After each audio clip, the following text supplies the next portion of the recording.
Hello everyone, welcome back to my YouTube channel teaching subjects. आज की video में हम बात करने वाले हैं राजस्थान में जो रीट पात्रता परीक्षा होती है उसका जो ईवीएस है उसके सेकंड पार्ट के बारे में हम बात करेंगे। फर्स्ट पार्ट जिन भी स्टूडेंट ने नहीं देखा है वो जाके उस पार्ट को देख लो ताकि आपको ये वाली जो वीडियो है वो अच्छे से समझ में आ जाए। तो आज हम बात करेंगे जो लेफ्ट पार्ट बचा है आपका उसके बारे में।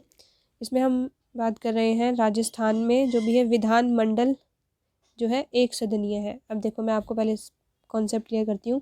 आपने सुना होगा संसद के बारे में। संसद जो संसद है वो सेंट्रल लेवल पे होता है और इसके दो पार्ट होते हैं, एक होता है लोकसभा और दूसरा होता है राज्यसभा।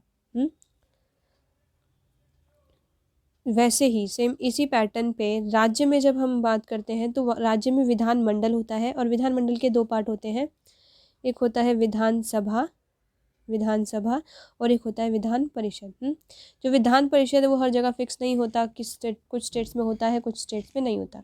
वैसे ही राजस्थान में जो है विधान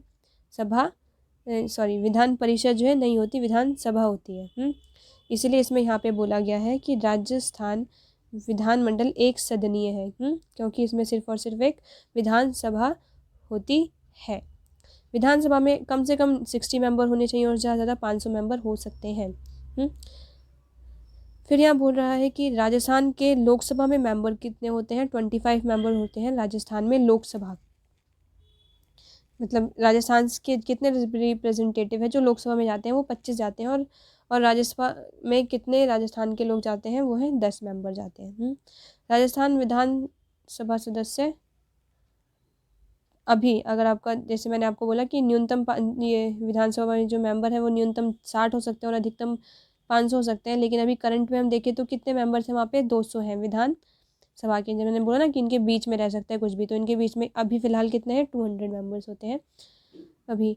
फिर लोकसभा में राजस्थान में से जो है 4 सीटें किसके लिए हैं, 4 सीट अनुसूचित जाति और 3 सीट जो है अनुसूचित जनजाति के लिए फिक्स है।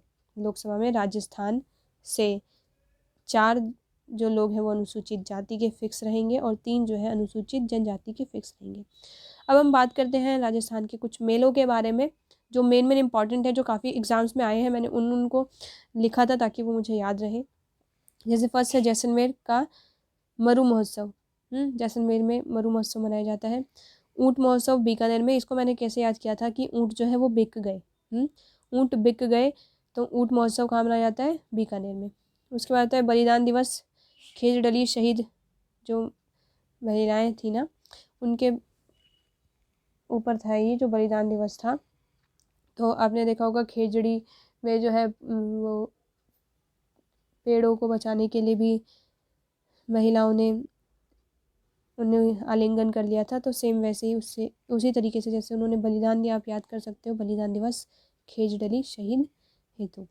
तेजाजी मेला जो है पर्वत सर पर है, जगह है, वहाँ पे मनाया जाता है।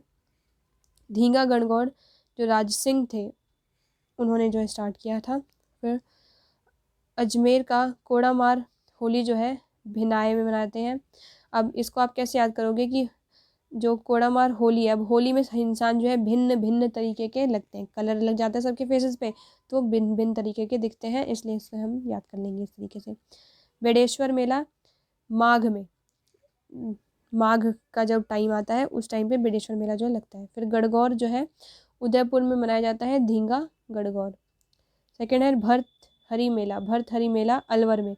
अलवर से क्या साउंड होता है, अलग होना। और भर्तहरि भरत, जो राम और भरत हैं वो अलग हो गए थे, तो आप इससे याद कर सकते हो कि भर्तहरि मेला जो है अलवर में मनाया जाता है। फिर 2 बार जो मेला आयोजित किया जाता है वो कौन सा है, करणी माता का मेला अलवर में। फिर सीताबाड़ी मेला हड़ौती में। सीताबाड़ी मेला हड़ौती में। अब इसको कैसे याद कर सकते हैं कि सीता माता जो थी उन्होंने हथौड़ी मारी। हड़ौती जो किसका साउंड दे रहा है, हथौड़ी, तो सीता माता ने हथौड़ी मारी। तो जब आपको ये दिखेगा तो ऑप्शन में तो आपको याद आ जाएगा। फिर शिवाड़ मेला। शिवाड़ मेला सवाई माधोपुर में मनाया जाता है। अब शिवाड़ में यहाँ शिव है, शिव भगवान है, उनको क्या पसंद है, सेवई पसंद है, सवाई सेवई। तो आप इस तरीके से इसको याद कर सकते हैं। फिर गोगोमेड़ी मेला हनुमानगढ़ में। फिर हिंदू मुस्लिम सद्भाव का मेला, इसको आपको याद रखना है, रामदेवरा मेला है जो हिंदू मुस्लिम सद्भाव का मेला है। फिर राजस्थान का सबसे बड़ा मेला कौन सा है? पुष्कर मेला, ये बहुत फेमस भी है। राजस्थान का सबसे बड़ा मेला पुष्कर मेला। अब हम देखते हैं कि वहाँ की जो भी चित्रकला शैली थी उसके बारे में देखते हैं। राजस्थान की मूल शैली मेवाड़ शैली है। याद रखना है कि जो यहाँ पे सबसे ज़्यादा फेमस है, मतलब जो बेसिक है, वो तो मेवाड़ शैली है यहाँ की। और पशु पक्षी का जो विशेष स्थान कौन सी शैली में? बूंदी शैली में। ये सब पेंटिंग्स एक तरीके की शैलियाँ हैं, तो उसको आपको याद रखना है कि जहाँ पे पशु पक्षी का, जैसे क्वेश्चन भी ऐसे पूछेगा कि पशु पक्षियों को जो विशेष स्थान कौन सी शैली में दिया गया है, तो वो बूंदी शैली में। बड़ी थणी जो ग्रंथ है वो किसका है? निहाल चंद का है। फिर नुकीली नाक पेंटिंग्स के बारे में बताइए कि नुकीली नाक, लंबा कद और खिंचा वक्ष, पारदर्शी वस्त्र जो है कौन सी शैली में ज़्यादातर यूज़ किए जाते हैं? तो वो हमारी है किशनगढ़ शैली में। नुकीली नाक, लंबा कद, खिंचा वक्ष, पारदर्शी वस्त्र, किशनगढ़ शैली में।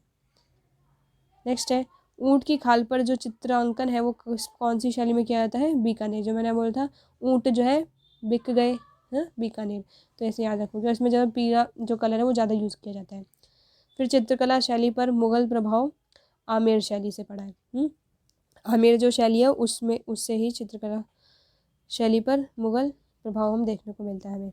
फिर कला प्रेम भक्ति सामंजस्य कौन सी शैली में आता है? किशनगढ़ शैली में। किशनगढ़ शैली में। अब हम नेक्स्ट देखेंगे राष्ट्रीय जो विरासत है, वहाँ के जो फेमस प्लेसेस है राजस्थान की, वो हम देखेंगे नेक्स्ट वीडियो में। वीडियो 6 मिनट का है। तो वीडियो पर कैसी लगी प्लीज़ लाइक शेयर और सब्सक्राइब करके बताना, आपको ये बेनिफिशियल हो रही है या नहीं, ये भी बताना मुझे। Okay okay, thank you.